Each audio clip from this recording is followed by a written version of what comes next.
తెలంగాణ కాంగ్రెస్లో ఆయన సీనియర్ నేత.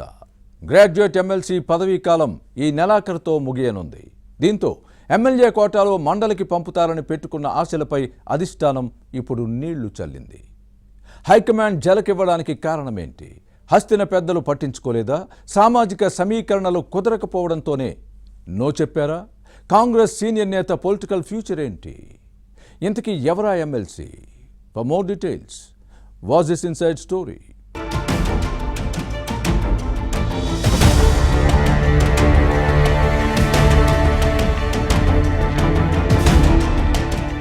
కాంగ్రెస్ లో ఎప్పుడు ఏం జరుగుతుందో ఎవరికీ తెలియదు. అనుకున్నది అనుకున్నట్లు జరిగితే హస్తం పార్టీ అని ఎందుకంటారు అనేవారు లేకపోలేదు. అందుకే పదవుల పంపకాల్లో ఊహించని పేర్లు తెర మీదకు వస్తూ ఉంటాయి. ఇటీవల ప్రకటించిన ఎమ్మెల్యే కోట ఎమ్మెల్సీ అభ్యర్థులే ఇందుకు ఉదాహరణ. వాస్తవానికి ఒక్క అద్దంకి దయాకర్ మినహా మిగతా 3 పేర్లు అసలు చర్చల్లోనే లేవు. ఇక విజయశాంతిని పెద్దల సభకు పంపుతారని ఎవరూ ఊహించి ఉండరు. ఈమె పేరు ప్రకటించే వరకు అసలు కాంగ్రెస్ లో ఉన్న విషయం కూడా ప్రజల్లో చాలా మందికి తెలియదు. అలాంటి పరిణామాలు ఒక్క హస్తం పార్టీలోనే జరుగుతాయి. అయితే ఎమ్మెల్యే కోటాలో ఎమ్మెల్సీ వస్తుందని ఆశపడిన కాంగ్రెస్ సీనియర్ నేత జీవన్ రెడ్డికి అధిష్టానం చలకిచ్చింది. టికెట్ కోసం పెట్టుకున్న అర్జీకి గ్రీన్ సిగ్నల్ రాలేదు. దీంతో రాష్ట్రంలో అధికారంలో ఉండి సొంత పార్టీలోని అత్యంత క్లిష్ట పరిస్థితిని ఎదుర్కొంటున్న సీనియర్ నేత కాంగ్రెస్ లో ఎవరైనా ఉన్నారా అంటే అది జీవన్ రెడ్డి.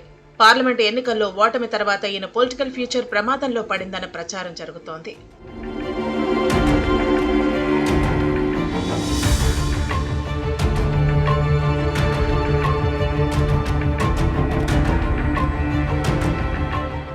జగిత్యాల రాజకీయాల్లో 40 ఏళ్లుగా తిరగలేని ఆధిపత్యం చలాయించిన జీవన్ రెడ్డి ప్రస్తుతం గట్టు పరిస్థితులను ఎదుర్కొంటున్నారు. 2023 అసెంబ్లీ ఎన్నికల్లో ఓడిపోయినా కాంగ్రెస్ అధికారంలోకి వచ్చిందన్న ధీమాతో హడావుడి చేశారు. మంత్రి పదవి ఇవ్వకపోయినా పెద్దగా అవేవీ పట్టించుకోలేదు. ఆ తర్వాత పార్లమెంటు ఎన్నికల్లో నిజామాబాద్ నుంచి పోటీ చేసే అవకాశం వచ్చింది. అయితే ఉత్తర తెలంగాణలో బీజేపీ బలంగా ఉండటం, హిందుత్వ నినాదం పనిచేయడంతో పరాజయం తప్పలేదు. వరుస ఓటములు ఎదురైన జగిత్యాల నియోజకవర్గంలో పార్టీ పటిష్టత కోసం పనిచేశారు. కానీ బీఆర్ఎస్ ఎమ్మెల్యే సంజయ్ కుమార్ కాంగ్రెస్ లో చేరటాన్ని జీవన్ రెడ్డి తట్టుకోలేకపోయారు.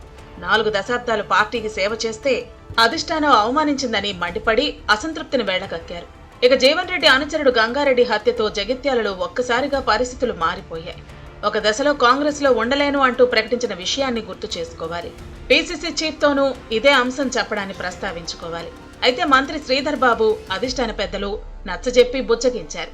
జీవన్ రెడ్డికి తగిన గౌరవం ఇస్తామని, ప్రభుత్వంతో పాటు పార్టీలోనూ ప్రాధాన్యత తగ్గకుండా చూస్తామన్న ఢిల్లీ పెద్దల హామీతో మెత్తపడ్డారు.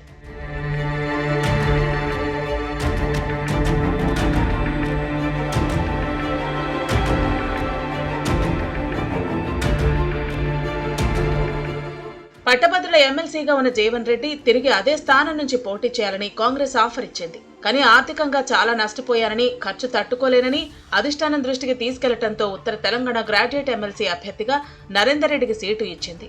కానీ ఓడిపోయారు. ఈ నెల 29తో జీవన్ రెడ్డి ఎమ్మెల్సీ పదవీ కాలం ముగుస్తుంది. ఇదే సమయంలో ఎమ్మెల్యే కోట ఎమ్మెల్సీ ఎన్నికలు వచ్చాయి.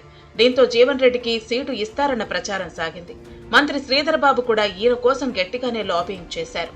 అయితే ఈసారి ఓసీ సామాజిక వర్గానికి పదవులు లేవన్న సంకేతాలు ఢిల్లీ నుంచే వచ్చాయి. అందుకే జీవన్ రెడ్డికే కాదు, సీఎం రేవంత్ రెడ్డి సన్నిహితులకు నో చెప్పారు హస్తిన పెద్దలు.